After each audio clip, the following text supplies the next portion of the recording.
Le 22 janvier 2015, la BCE s'est lancée, à l'instar de la Réserve fédérale américaine et de la Banque du Japon, dans un programme d'assouplissement quantitatif qu'on appelle couramment QE.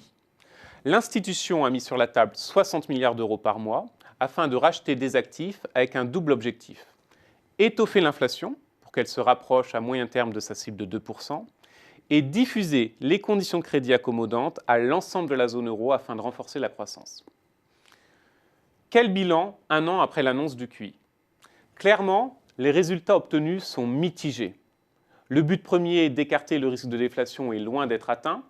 L'inflation sous-jacente, sur laquelle s'appuie Mario Draghi pour juger de l'évolution future des prix dans la zone euro, est passée de 0,6% en début d'année 2015 à 1% en octobre dernier, soit un point haut depuis 2 ans.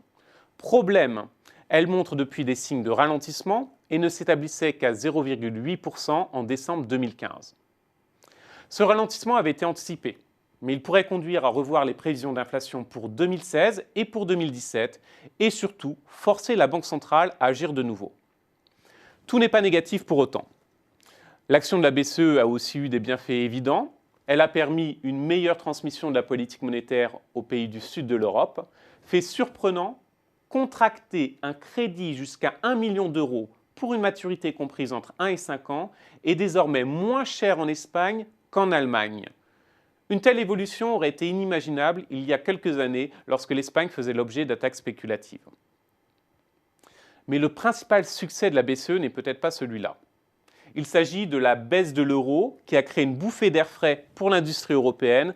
Par rapport à son niveau d'il y a un an, l'euro-dollar, qui sert de marqueur pour le marché, a perdu près de 6%. Désormais, la paire de devises se trouve certainement à un niveau confortable pour l'institution.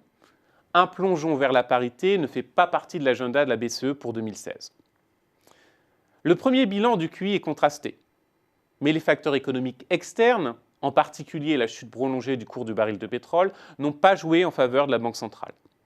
De nouvelles mesures sont inévitables dans le courant de l'année, probablement dès le mois de mars, en croire le marché. Mario Draghi pourrait annoncer une nouvelle baisse du taux de dépôt et un renforcement du QE de 20 milliards d'euros par mois.